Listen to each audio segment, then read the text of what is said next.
What's going on, y'all? Welcome back to basketball. And more importantly, welcome back to our season preview series, the series where we're going to break down all 30 NBA teams before the start of the regular season. In these videos, we go extremely in-depth. We're going to talk about rotations. We're going to talk about depth charts, what kind of draft assets they have, what does their salary cap situation look like, trades, offseason, everything you need to be ready for the start of the regular season. In this video, we've got the Los Angeles Clippers, who are in an interesting situation, to say the least. But anyway, make sure you guys like, subscribe, and comment. I've responded to every single comment on my YouTube channel up to this point, and I intend to keep on doing so. All right, let's get into it. Alrighty, y'all. As you can see, there is a lot to get into as always, but that's why we have this spreadsheet. For those of you that aren't aware, I like to build these spreadsheets to kind of help me articulate these videos and, put some pictures and imagery behind it and, all that jazz. If you guys want access to the spreadsheet, pretty easy. All you have to do is leave me a comment saying something like, hey, I'd like access to the spreadsheet. I'll then leave you a link to join my Discord. Once you're on there, just DM me. I'm really easy to find on there and just be like, hey, yeah, I was hoping to get the spreadsheet. I'll give it to you right there. It's a good way for me to get some engagement on the videos in terms of comments, and then you guys can join the Discord and get something out of it. We're always discussing new things in the Discord. It's pretty lively right now. Thank you to those of you that are involved in it all the time. You know who you are. But yeah, let's talk about the Clippers. How do we want to start talking about the Clippers? Let me first start off by saying, Clippers fans, I'm sorry. I hear you, and it's probably not going to be all that great, but I'm sorry that this has happened to you. You guys are in an odd situation. It wasn't that long ago that you had just torn down the Chris Paul, Blake Griffin, Lob City era. That was sad. You had drafted a young player by the name of Shai Gilgeous-Alexander. Yeah, let that one sink in for a little bit, and then you traded him. You traded him for Paul George. You brought Kawhi Leonard in, and let's get this out of the way. Paul George, Kawhi Leonard, phenomenal basketball players. I think every single one of us were on board with those two being on that team when it happened and everything. And you know what? I was one of them. I was like, yeah, no, that sounds awesome. Having two of the best defenders in the league, dynamic wings like that can score, be all-star level players. You teamed them up with other star players along the way, but it never even came close to working. And there's multiple reasons for that. We've got injuries and stuff. We've got some weird coaching moves at points. But overall, the team just couldn't quite come together in time for the playoffs. And like I said, most of that's due to injuries and everything. But in the time that you had Paul George and Kawhi Leonard together, you didn't even get close to the finals. And I'm sorry, I don't mean to pile this on early in the video. We're here to talk about this season of the Clippers and everything, but I'm trying to give a little bit of sense as to where Clippers fans are at right now. And Clippers fans, you guys can get in the comments and let us know kind of how you're feeling right now.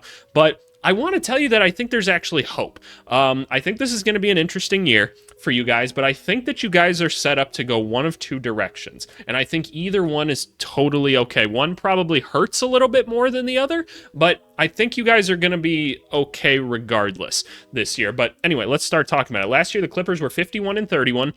Had a bit of a rough streak at points during last year, but there were also points where they were completely dominant when they figured out the whole James Harden, Paul George, and Kawhi Leonard thing. They were like, hey, James initiates offense. A lot of times it's get the ball to Kawhi, let him operate early. Kawhi played a lot of the season, and that was awesome. And Paul George turned into the best version of Paul George, which means he's an all-star level role player, meaning he's like, I'm going to do whatever you guys need me to do each and every night, and I'm going to do it at an all-star level, and I respect the hell out of Paul George for being able to do that wherever he goes. He seems like he has great perspective on everything, and he just seems to have a really even-leveled head about things, and that's really cool. That's awesome. But overall, they got to the playoffs then, and Kawhi goes down, and it's like, again, no, why? We just want to see this team operate in the playoffs, and it just fizzles out right away, and then Paul George leaves in the offseason. It's a whole thing, but we'll talk about that. So where do we see them this year? I've got them still as contending currently, because if you ask anybody on the team, that's what they're trying to do. There's plenty of other things that we could have them as selling, rebuilding, growing. I added a question mark, though, because I think that there is a question mark behind what level of contention are these guys in, right? If you were to survey 100 people in the street, how many of them are going to tell you that the Clippers are going to win the finals? Maybe one drunk homeless person in that side of LA. Maybe. I don't think anybody reasonably sees that happening this year, but they've got a good team is the thing. And so this team should be in contention. They should be a solid team, but there's so many question marks around it. So we're going into what I've eliminated the goals section for this. We have a two-road plan in this video. Normally I'd be like, hey, here's the goals this year. This is what this team should look to accomplish. There's a two-road plan here that I want you guys to keep in perspective. Step one of the plan is figure out if this team can win basketball games. I know, very complicated, right? When we're looking at this team, and we're going to get into all the details of it because it's an interesting team. If this team starts winning basketball games, right, like early on, and this is a competitive team, then we go to yes. Then it's compete. We do whatever we got to do to compete at the highest level possible. You've got a new stadium this year. You're trying to make some money for this team. You've got Kawhi Leonard. You've got James Harden. Shit, let's go for it, man. Let's see what we can do, right? Like, let's see what kind of little moves we can make to try to make the team better. Like I said, you've got a pretty good team overall, most likely, at least. So let's see if we can compete. If early on this team is not winning basketball games, we have a no option, and that's strategic selling. And we're going to talk about this later in the video, but I want you guys to keep it in mind because I think the Clippers front office has done a brilliant thing this offseason. They've brought in a lot of players on very short and tradable on contracts that they can move this year to try to pick themselves back up from the hole that they're currently in. So I want us to pay attention to that as we go through some of the contract details later, and just keep this two-road plan in mind as we go throughout the rest of this video. But anyway, let's talk about their offseason, man, because it's something. Alrighty, y'all. Here's the Clippers offseason. It is extensive, to say the absolute least. So for those of you unfamiliar with these videos, I always break it up into 3 different parts. Drafted players, you guys know what that means. You guys are smart individuals, at least I like to think so. Player departures, players that were on the full-time roster last year, not currently on the roster anymore. And then players brought in, so other guys throughout the NBA or other places that they've now brought in to the full-time roster. Let's start off with drafted players because they only had 1 second-round pick. They used it on Cam Christie, a guy I got to watch in person quite a bit this year. I live in Minneapolis, for those of you that don't know, and so the U of M is actually where I go to play sometimes. I've actually been on like their practice gym a couple different times for different purposes, for things that I do and everything, but I watched some Cam Christie last year, and for those of you that don't know, he's related to Max Christie on the Lakers. They look very similar. They have a very similar type of game. Cam Christie seems developmentally a little bit more behind where Max Christie was coming into the NBA. And if I'm being completely transparent with you, I'm not the highest on him. That's like, you guys can determine your own opinions on him. We just haven't seen him play much NBA basketball yet up to this point. But you've got like a 6'5" guard that can't quite put the ball on the floor yet, but he was able to shot create in college. I didn't necessarily see an abundance of moves necessarily. He's a solid athlete, maybe could be a decent defender. I don't know. I'm not seeing something that maybe really wows me about him, but this was a good way for the Clippers to use one of their second-round picks to get a cheap guy to bring in for a couple of years. You can develop him, see if he turns into something, right? But if at the end of the day, he's a cheap guy to put at the end of your bench, right? And you're not out a ton of money either way. So Cam Christie, that was your draft.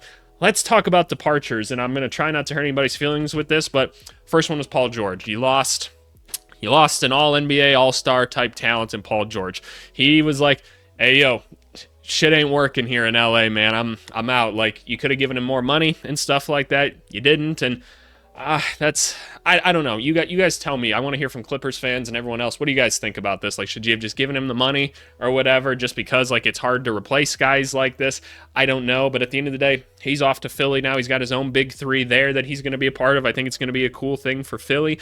You don't have Paul George anymore, and hate to break it to you, there's not a great way to replace him, especially with how today's salary cap works and everything. You can't just go trade for star players and things like that. It's really difficult, so you're out Paul George. You're also out the Brody, Russell Westbrook, who I'll say had a really good start to last season. Like, you saw him really embrace the bench role and everything after, like, Harden came in and everything, and you're like, okay, yeah, no, this guy's just gonna be a nice little Energizer Bunny defender for us off the bench. And then in typical Westbrook fashion, he kind of eventually fell into being that guy that takes too many bad jump shots and things like that, but the energy was still contagious, and it still won you some games here and there. But at the end of the day, you moved on from Russell Westbrook. He got traded to the Jazz again, who then bought him out again, and now he's gonna be in Denver this year. So you do have a bunch of other point guard options on this team, so it's not the biggest deal, but Russell Westbrook is gone. Mason Plumlee, who was a great veteran center for a lot of different teams at this point in his career, but he's off to Phoenix. Yeah, he's off to Phoenix now. Nice passer, attacks the rim a decent amount,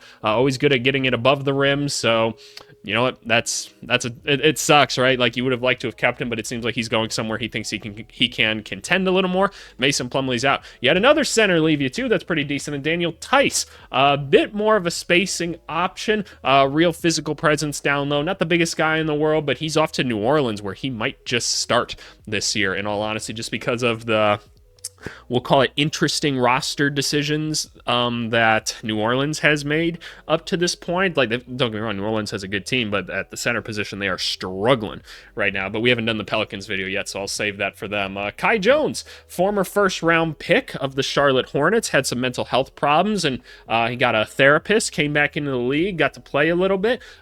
He's not on the team as of this moment. I don't think he's picked up by anybody at this current time, at least of recording this. So Kai Jones not currently on the team. And then you got Brandon Boston, who he's been in the league for a little bit. That's the best I'm going to tell you about Brandon Boston. I'm not going to waste much more time with it. So you know what? You lost some good players this year, and you lost a couple of good vets.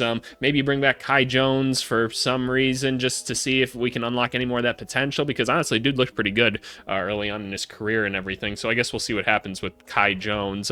Moving on to players brought in, though, because this is where things start to get interesting, because after you look at all these departures and you're like, okay, like that sucks, like that doesn't make me feel good. Well, you actually did a pretty good job, like, overall. You picked up Derrick Jones Jr., who was a starter in the NBA Finals this last year, and you know that title doesn't necessarily mean anything in itself, but Derrick Jones Jr. was a big part of the Mavericks season last year, and I've seen some people be like, oh, his three-point shot wasn't, like, that good or whatever, and, like, I've even seen some people say defensively he wasn't, like, that great or whatever, which I'm like, okay, you didn't watch any basketball then last year. Derrick Jones Jr. was a big-time defensive presence for them last year, and especially come playoff time, the outside shooting was huge. So, and obviously, like, he's a freak athlete, right? Like, 11 out of 10 athlete and everything now.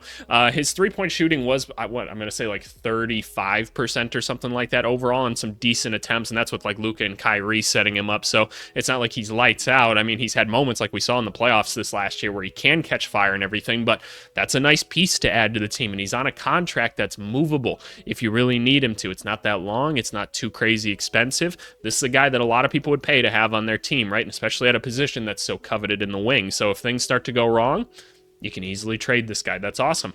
Kevin Porter Jr. is back in the NBA, and I always try to be very sensitive with how I say these things, right? Because Kevin Porter Jr. has had an interesting life, to say the least. I probably know a little bit more about Kevin Porter Jr. than the average person. I've known some people that have coached him and everything and heard some of the things, and interesting life, to say the least, right?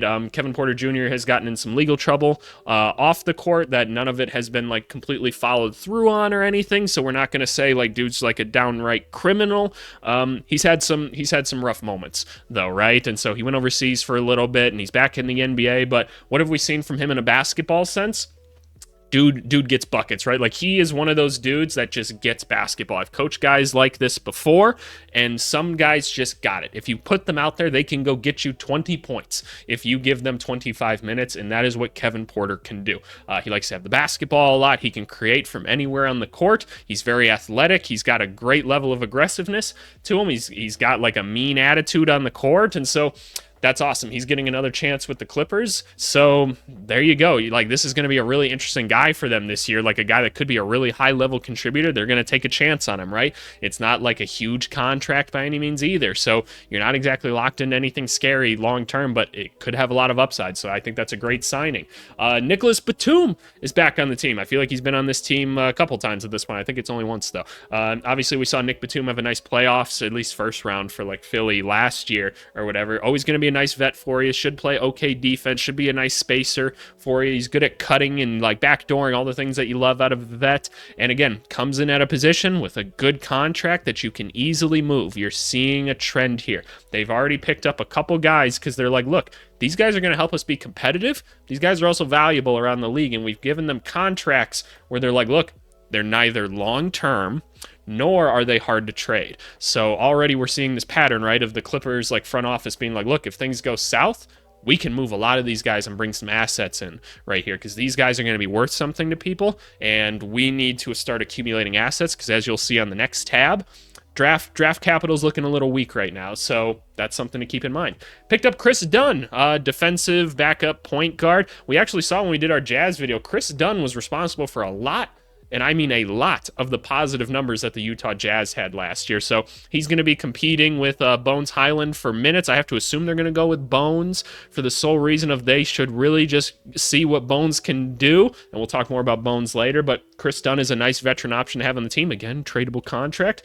Mo Bamba is on the team, and he's most known for his song that he's not actually singing on, and I personally think it's overrated, and it was played way too much my freshman year of college. But you know what? That is what it is, and Mo Bamba's going to be on the team. He can still block shots. Not doing a ton else for you, though. Not doing a ton else for you. But hey, it's hard to find backup bigs nowadays, and they got a guy that's at least played some pretty solid NBA minutes. So they took a lot of upside guys here. A lot of upside guys. You lost a lot, but you've got a lot to gain here, and I think you've put yourself in a really good position. So let's go talk about like the current roster now and everything, and just talk about options that they have. Alrighty, y'all. As you know, this is my favorite tab on the entire spreadsheet. This is basically my ideal off-season spreadsheet. It's altered just a little bit, but that was a fun series, and so I love being able to display things on here. I like this for a multitude of reasons. It's got things like draft picks. It's got a team salary cap overview. It's got a current roster overview, a depth chart look. So I think this is going to really help us get a sense of like where's the team currently at, what kind of assets are we working with, and then when we start going into like trade ideas and stuff like that, we kind of know what we're working with, right? So I always think the best place to start is with draft picks, so we're going to start there. Alrighty, y'all, zooming in on the draft picks because they might be hard to see at this point. We're getting in real close. I will note some picks not listed here do have protections on them, or they're just like swaps. I'm just listing like tradable assets that they currently have, and y'all, it's not that much. We've got a first-round pick in 2030, a first-round pick in 2031, and a second-round pick in 2031. Yeah, that's what we're working with at this point. We gave up everything to have the team that they had the past couple years. It didn't work. It didn't work. So, where does that leave us? You guys remember what I was saying in the last tab, right? Like, we brought in all these kind of interesting players, these tradable players, right? Well, we're going to look through some of these and we're going to see, okay, yeah, some of these guys very easily movable. That's how this team can get out of this situation, right? This team has an option to where if things start going south this year, I'm trying to give you Clippers fans hope right now because I do think that that's the strategy in mind right here. There's a way to start building up the reserves a little bit more and start tearing things down in a safe manner. But for the time being, let's talk about the overall salary cap situation. So for those of you that don't know, there's 4 levels to the cap and everything. I go into much more detail about each of these in like my first video or 2 in this series, so go watch the Celtics or Grizzlies videos if you want to watch that, or if you want to know more about that. But here's a brief overview. The first one, just cap line in general, basic for basketball. Then we have the luxury tax line. When this hits 0, which it has, you've got a more expensive basketball team, right? And the more seasons you're in luxury tax, it's actually compounding. So you pay more and more and more and more and more. So it's crazy. You could trade like a $5 million player and save like $30 million if you've been in luxury tax for a little bit. It's kind of crazy. Then we have the first and second apron, newer things in basketball, right? These are things that have been implemented to try to keep star players from moving all the time. Things like we saw with Paul George and Kawhi Leonard. People are sick of, or more so the NBA was sick of star players being moved all the time. It's not good for like their fan numbers and fan interest and things like that. They need fans to be interested in teams, not players. That's better for the NBA and selling and everything. I personally find that more fun as well. That reminds me more of like my childhood and everything. I want to get attached to players and stuff like that and certain teams a little bit more. You're actually seeing that problem a lot in college basketball right now with players just moving all the time. People find it hard to get attached to teams and stuff, and the NCAA is freaking out about it a little bit. I can tell you about it because I'm involved with it a lot. But it's a whole nother thing. So the Clippers have not hit these first couple aprons yet, and that's good because when you start to hit these aprons, they're going to start to lock your team down, right? Like you can't be moving certain players at that point. Then basically they say the only place that you can go after you hit these aprons is down, and they're doing that so that these like championship level teams can't just be making all these crazy moves all the time, right? And you know, people find ways to maneuver these things, and they're going to use teams that aren't involved in aprons. I think there's going to be a lot more 3-team deals going down from now on, but anyway, the Clippers have not hit the aprons yet, which is good. They've got flexibility to make moves in whichever direction they want. And as we talked about at the beginning, we've got a 2-road plan, right? Which way are we going to go? We don't know. It depends on how many games like this team is winning early. That's what I think they're probably looking out to see. So I think we've got a winnable roster here. I think there could be some wins, and if you can win, you should win, right? Like that's just what you should try to do. But we're going to start to talk about the rest of the team now, and we'll talk about the options that they have going forward with them. First one, Kawhi Leonard, who actually had a pretty healthy season overall for his sake, I guess, right? Unfortunately, he got hurt when it mattered most in the playoffs, and that kind of sucked. But overall, you had a great season out of Kawhi, right? You had a really, really good season. They were really getting him in the flow, and that was awesome. It was cool to watch Kawhi do his thing again, but course, he got hurt. So Kawhi's locked up for a lot of money for a long time still, and I think all of us are worried that if this team isn't good, all of a sudden Kawhi's not going to be playing, right? And we're not going to know why he's not going to be playing, and he's just going to be sitting out or something, and that's a problem, because how do you trade a guy like this? It's damn near impossible to trade guys that are this expensive at this point. It's going to be complicated. Like, look, somebody would be interested in Kawhi, but it'd be incredibly complicated to make it happen, right? So you got Kawhi on the team. That's great. He's a great player still. You got James Harden still, who came back and got a nice little contract with them. It does have a player option after this season, so Harden can get out if he really wants to, but you're still going to get a lot of good playmaking out of Harden. You're still going to get a pretty high-level scorer, especially now that, like, Paul George is gone, right? Like, somebody's going to need to get buckets, and it's probably going to be him. He's still going to be a great basketball player for you in that sense. Obviously, the defense is always going to be a little bit questionable, right? Does he have the ball too much? Is he playing an effective style of basketball that's conducive to long-term winning? All of those are always going to be questions. Hopefully he comes in shape and everything, but you got James Harden. It's really a pretty good contract for him overall for the level of production that you get. And again, player option, he could very well leave at the end of the season. Not the biggest deal in the world. On to Norman Powell here, who Norman Powell is sneaky having a phenomenal little basketball career. I want to take a look at Norman Powell's like actual numbers right here. 14 points a game. He's 83% from the free throw line, 43, almost 44% from three on 5 3-point attempts per game. And he played 76 games. Norman Powell was balling last season, and dude's been doing this for a little bit now. He's just a quality basketball player. I like to think he'll probably be starting at the 2 this year, considering, like, again, Paul George leaving and Harden playing the 1 and everything. Norman Powell's a really nice option to have on your team. He's not a pushover on defense at all. 2 years, $19 million.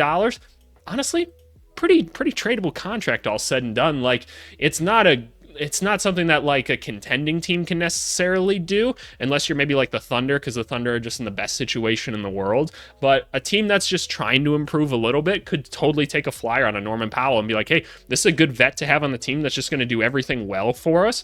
We'll take a flyer on him and we'll give you something just to try to improve like our position. Maybe like the Hornets or something like are feeling a little feisty with their new front office and they make a move like that. I could see that. Maybe we'll even explore that in a trade foreshadow. Next up, we got Ivica Zubac, who is just always going to be a quality big man, right? The actual mobility is pretty limited, but he's a great rebounder. He's a massive body for setting screens. Like, he can block shots. He's just a really nice above average center. I remember when the Lakers traded him some time ago, I was like, why? Like, this guy's going to be a nice player. I think it was pretty obvious to a lot of, at least me and other scouts at the time. Like, it just didn't make a ton of sense to me. But, the Lakers were trying to win games. They were doing what they were doing. So you've got him on a 4-year deal, $11 million.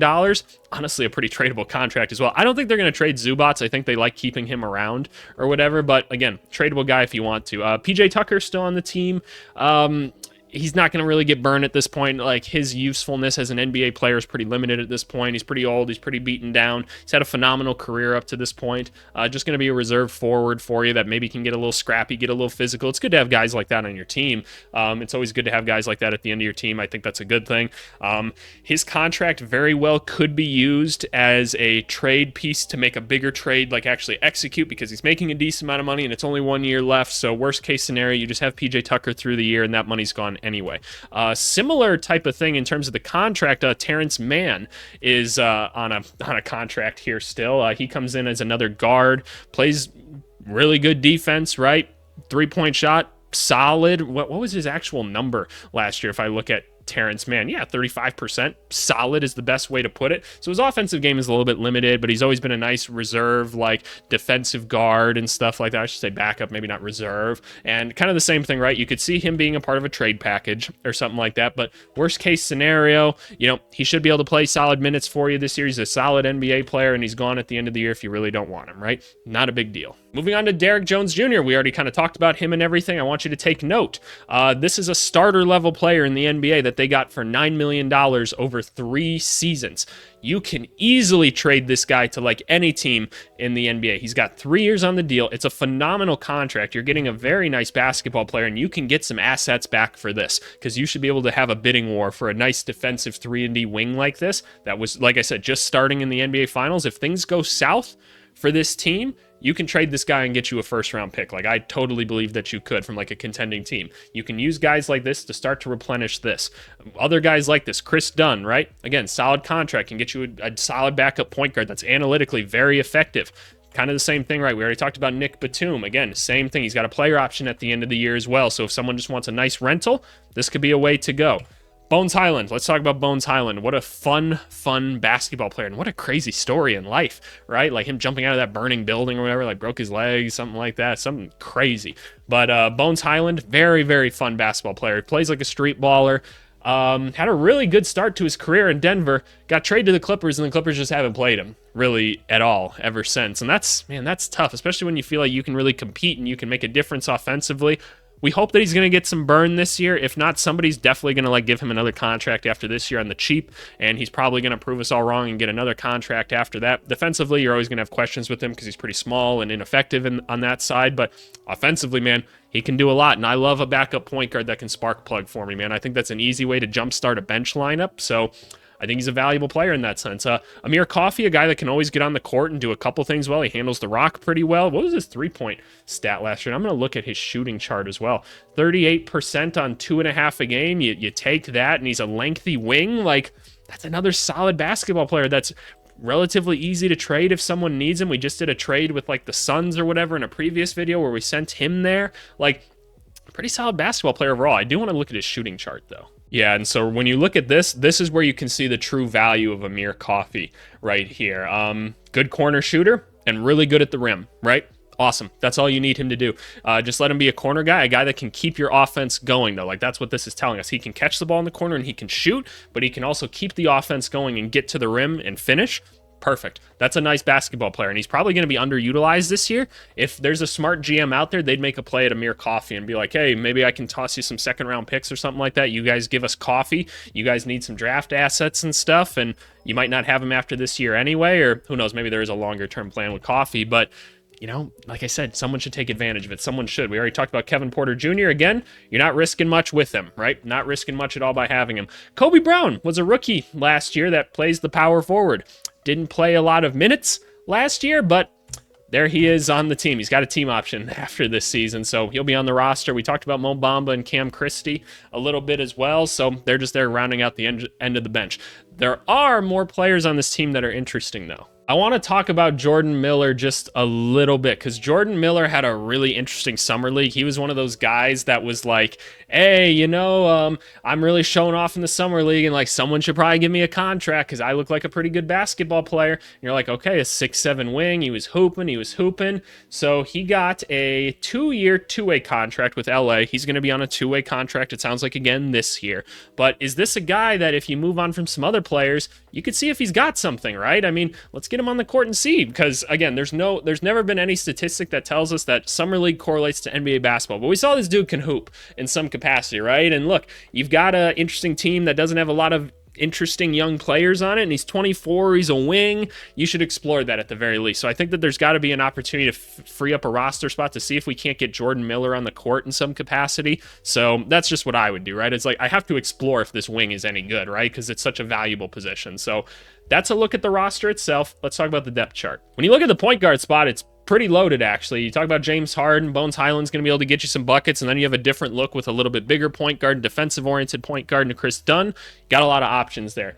You go to the wing, you're a little bit undersized at the shooting guard between Norman Powell and Kevin Porter Jr. It's not that bad, though. You get into Terrence Mann, you find a little bit more size. Cam Christie's probably not going to get a ton of burn, but again, a lot of solid depth here. The small forward position, Derrick Jones, Batum, Coffey, all solid basketball options again, right? We're seeing a theme. Going over to the other forward spot, we've got Kawhi Leonard with PJ Tucker and Kobe Brown. Not quite as important, but you have plenty of wings here that can also play the four. And then at the center, you got Zubats and Mo Bamba, so you're maybe a little bit thin after you get past Zoo, but this is a good basketball team. You've got good basketball players here. This team can win games. But how many, right? And at what point is it worth it to you, right? Like, so we've got cap space to go in either direction. This team probably not winning a championship, but you want them to be competitive, especially for business senses, right? You need draft assets. You've got tradable players and stuff, and a flexible cap situation. Let's do a couple trades and just see what we can do. Let's do one that'll help them win, and let's do one that'll help them start to tear things down. Let's do that. Alrighty, y'all, so we're back here on Fanspo, where we always use Fanspo to help us execute all these different trades and everything. So I've done a couple where I try to trade like Julius Randle over to the Clippers, and I think you guys have seen enough of those. I want to try to put a different power forward on the team this time, though, and it's the Portland Trailblazers, and they don't need Jeremy Grant. But as I told you, most trades have to be 3-teamers at this point. And so I'm going to use, where are they? The Orlando Magic to try and make this work. I have no idea exactly how I'm making this work, so you're going to watch me do it live and in person. And, oh man, it's always hard to watch me do mental math. We want Jeremy Grant. We're trying to get better, right? Like let's assume the season's been going pretty decently. Trying to add another decent player to this team to try to compete. I'm okay with giving up Norman Powell. I know I just praised how much we like Norman Powell, but again, we've got other players at positions. If the season's been going well, that means Kevin Porter's probably been playing well. Hopefully Terrence Mann has as well. So we're looking at potentially trading Norman Powell. We need to give up something good to get something good, right? Some of you forget that sometimes. All right, you guys are the people in fantasy football that'll always send me offers of like, what if I give you these 2 backups that I have from one of your starters? And I'm like, oh, wow, great deal. But anyway, Norman Powell, he's going to be on his way to the Magic. That could be actually a really nice pickup for them. As we've talked about, just having like another guard on the team that can space, play some defense. That'd actually be a perfect fit for them in a lot of ways. Okay. Who does Portland want? Portland wants young shooters and spacers. As per usual with my trades, Jet Howard ends up on the Trailblazers. And then I think we can also do something where, and I'm trying to think, is this something where like another center gets moved from Portland or something? Just, okay, where are we at right now? Portland probably doesn't work, right? Hard cap, we have to send out a little bit more money. We have to cut another $10 million. They need to cut another $8.4 million. Okay. So we need to cut a little bit more money. So PJ Tucker is 100% on the move here. We probably have to move him in some capacity. Can we send him to Portland as well? They might just buy him out, in all honesty, and that's not a big deal. Is there a way we can actually modify his contract? And no, I don't think we can actually do that on here. What else are we going to do? Is this where we just move like Cole Anthony or something over there as well? I feel like that's the typical move in this case. So how does this work? This one works. Obviously, we supplement this with like draft picks or something like that. The Trailblazers are getting a recent first-round pick. That's fine. Salary cap filler, nice basketball player. The Magic just traded Jet Howard and Cole Anthony for Norman Powell, so they probably actually need to be supplemented in some capacity, like by us. So does that mean we're giving them like a first-round pick or something like that? I don't necessarily know. Is that worth like a 2031 first-round pick? Maybe it is. Why the hell not? We'll send it over there, and how does this trade look just like overall then? So the Blazers get players that they're a little more interested in. They lose Jeremy Grant. They didn't get a draft pick. Let's tell the Magic to like throw in like a second-round pick or something like that. You guys can tell me how to adjust the trade from there, but this is all conceptual and stuff like that. So let's just assume it's something along these lines, right? Like the Clippers actually save a little bit of money with this. They might win some more games or something just by having a little more like dynamicness at that position. The Trailblazers get a little bit younger, some more interesting players that they can use around like Scoot and Klingon. Magic get a player in a position that they need maybe a little bit more Norman Powell. So maybe that's a solution. I don't know. Let's do one where we're actually selling. Okay, what am I doing now? Again, I'm kind of going off the cuff a little bit, so you're just going to have to bear with me for a second. My thought is we can buy CJ McCollum off this team. And what do I mean by that? They're going to pay us. That's exactly what I mean, to take CJ McCollum. And I think we're going to use the Portland Trailblazers again. Again, I think a lot of these bottom tier teams are going to end up being like third-party teams that kind of make a lot of these deals work. So I think that that's a good way to go about it. And there's a reason that I want to use the Portland Trailblazers in this one, because what do the Pelicans need? Pelicans need a center. They need a center. And while the Trailblazers have a lot of options at center, I think that there's a couple different ways that we can make things happen. So let's figure this out. I don't know if it's going to be Ayton or Rob Will yet, but we're going to try to figure it out. So CJ McCollum, he's coming over here to the Clippers. We are willing to buy his money and everything. Y'all are going to give us some picks at the end. Don't you worry. Don't you worry at all. Who are the Pelicans getting? Do they want DeAndre Ayton or do they want Rob Will? Rob Will is, he's all defense and everything. You don't really get a ton of offense out of him. It might be a little concerning to have him and Zion playing next. This is always the thing with a guy like Zion, right? It's always going to be hard to figure out what center to put next to him if he can't space the floor.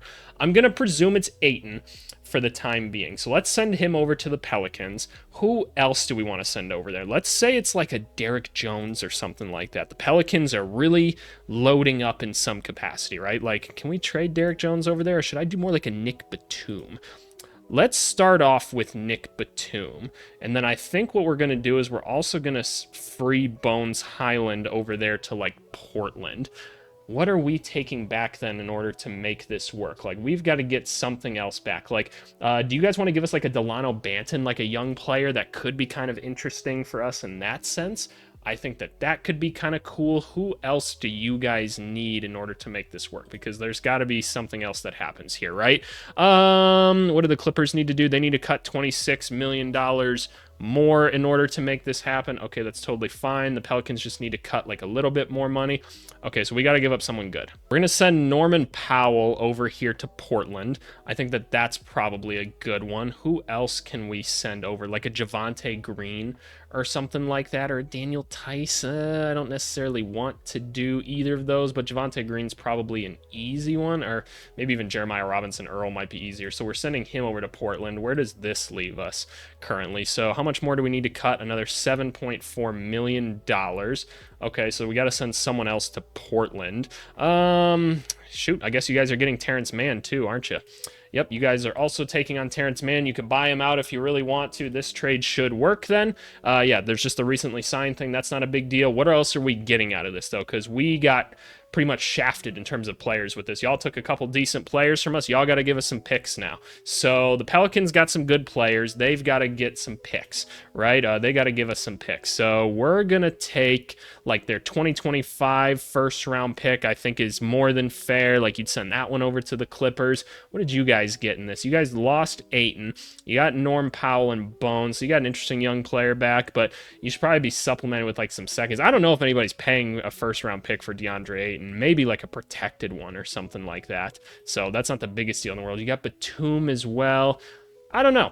I don't necessarily know what else I'm doing for picks in this one. Like we'll give you like one of our seconds or something like that over to Portland. Y'all can have that one. That's totally fine. I think y'all got to give us like another first or something though, right? I think somebody does for taking on that money, and we gave up some other decent players as well, maybe just some second round picks or something like that, right? So maybe Portland's sending over some second round picks to the Clippers, something like this, right? Again, you guys can figure out the little nitty gritty details, but this could be a way to sell and get some assets, get into the next draft and everything. I think it could be an interesting way to go about it. But anyway, let's start talking about rotations. Alrighty, we're here on the rotation screen. I always put a question mark on here because like I don't know what their rotation is going to be this year, but this is always an activity that I do as a coach just to be like, hey, where are we trying to get guys in terms of minutes this year? Like what do we kind of want the averages to be, right? So looking at this, as you would expect, James Harden and Kawhi Leonard playing the most minutes. Will this end up being true by the end of the season? I can almost guarantee you not, because of injuries and things like that, right? Maybe they average out to 32 minutes a game, but between like rehabbing and stuff like that, I'm just going to have to imagine that that's not how it's going to be.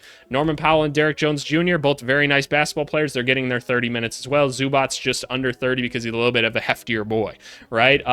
Kevin Porter Jr., I have to imagine that this dude can really get some buckets for us this year. I'm talking like 17 to 18 points a game. I want him starter level minutes. Terrence Mann, defensive player, again, kind of just swapping in with Derrick Jones and Norman Powell as needed, getting about 21. Mo Bamba, he's on the court whenever Zubac isn't, right? So that's, again, how we're using them. That's a typical thing I'll see with centers and stuff. Nick Batum, getting a solid 12 minutes a game, being a floor spacer for us, again, at the wing. And then Bones Hyland, we're gonna get you some minutes when we can, right? We might be needing to move up Bones Hyland's minutes and stuff like that, just for the sense that we need another like point guard out there and stuff. We can't use Harden that much, so I could easily like see these two guys like swapping here, and then maybe this becomes Nick Batum. Maybe that's a better option or something like that. But just need more minutes at the guard somewhere, and I think it's kind of hard with the level of where Bones is. Maybe him and Terrence Mann are swapping minutes at some point, but I don't know. You've got a good depth chart, though, overall. Like, this is a solid NBA roster to throw out there. Like, it's not bad by any means. You've got good players at the top, and Kawhi and Harden and Norm Powell, Kevin Porter. Like, these guys are pretty solid. You've got some interesting players waiting in the reserves as well, and Dunn and Coffee. So I think you've got options with this team, right? Let's go take a look at the actual, like, lineup data, though, to see what was working for the Clippers last year and what wasn't. And I'm not going to spend a ton of time here for the sole reason that, like, look, a lot of the players are gone, right? So it's not the biggest thing in the world.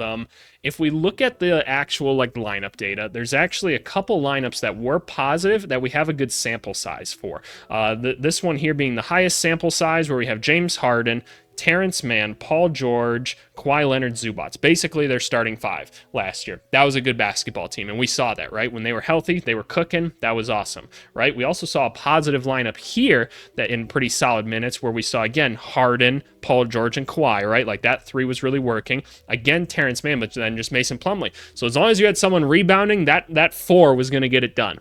That's awesome, right? So we saw Terrence Mann, valuable, right? Valuable with those guys. Now, how valuable is he without Paul George on the court now, right? So then that becomes a question. Maybe he has to play with like Kevin Porter or something like that, right? Like another scorer or something like that.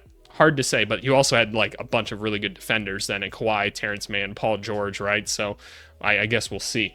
Last one that was so good. Again, we have James Harden, Kawhi Leonard, Paul George with just Norman Powell in Zubats. So we're seeing a correlation. Paul George, James Harden, Kawhi Leonard was really, really good. That was the thing that was pushing them above and beyond, and that was awesome, right?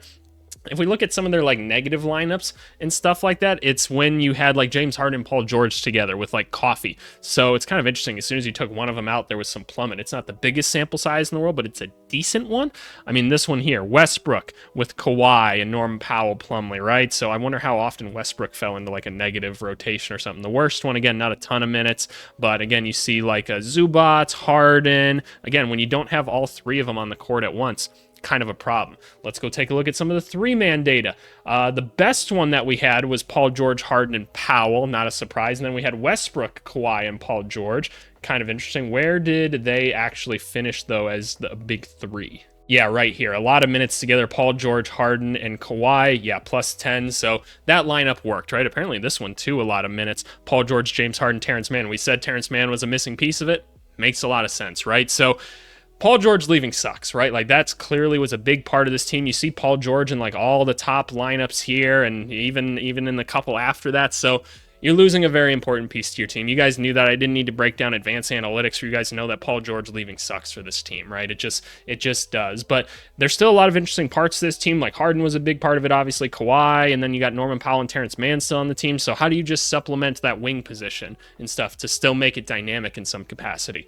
We don't know, right? But that's what they're going to explore this year. So anyway, let's get into predictions because I'm sure you guys are curious where I've got these guys for this season. Alrighty, y'all. Here we are. Predictions. We're here in the West. When I click this button, it's going to show the Clippers and everything, but let's do a little recap as to what we got so far. So at a 1, we got the Thunder with the Mavericks right behind them. Just avoiding the play-in, we got the Sacramento Kings, and then we actually already have our play-in figured out for the Clippers in the Suns, Grizzlies, Lakers, and Spurs. And now you're like, oh man, he's either got the Clippers not in it at all, or they're in the playoffs, right? So it's one or the other. And when we're talking about these two roads, they took one of those roads. And then we've got the Warriors not making it, Jazz and Trailblazers at the bottom. I have seen no rebuttals for either of those. So I guess that's something, right? So where are the Clippers, right? Where do we have the Clippers? Are they here at the bottom? Are they here at the top? Where do we got them? All right, drum roll, please. This is so stupid. I'm so sick of doing this bullshit. Let's click it here. I've got the Clippers as a 13. A 13 seed. I know. Here come the comments. Here comes the people spitting out their coffee. Really? And I'm sure some of you are like, yeah, maybe. But anyway, here's my rationale with it. I don't believe this team's going to get off to a hot enough start to keep Kawhi Leonard on the court. I feel like something's going to happen, and Kawhi Leonard's not going to be playing as much. James Harden might just sit out as well, and then this team could completely bottom out. And it's unfortunate because like their draft pick is not theirs to necessarily use this year and everything. So I wouldn't be surprised if we start to see some selling of some of these players. There's a reason I spent so much time on it, so you guys can start to envision. A lot of these guys are very useful, right? So where can we trade them to try to get some assets, because this team might not be good going forward, right? I mean, Kawhi might just be like, hey, y'all got to get rid of me, right? James Harden might just opt out after this season, right? We don't know. And look, there's a lot of really good West teams. There's a lot of them. None of these teams are pushovers up here. And I mean, hell, like the Warriors are never going to be an easy out any night or whatever, right? They could very well find their way up here. I've been telling everybody 1 through 8, I could see all these guys getting a 1 seed. 1 through 8 in the West, I could see them getting a 1 seed. I truly could. The Clippers, I just think they're going to be down here for now. But anyway, this is where I leave it with you, my faithful watchers.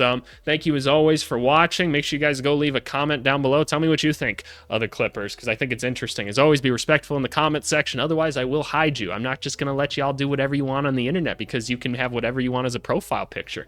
I just don't believe in that. But you guys have been awesome, especially during this down point in the season. Views are down in the channel, but it's the dead point, right? You don't see many other creators posting stuff right now. I want to talk about basketball while it's down with the rest of my sweats. So thank you guys for watching. Share it with other people. Hop on the Discord. Come talk hoops with us. We're talking all the time, and I really enjoy all you guys that are in the Discord and talking about stuff. It keeps me alive and ready for the basketball season when we're all like kind of fiending for it, right? So hey, thanks as always, and I got you guys for 5 videos a week up until the start of preseason. Thanks so much. We'll talk to you later. Bye.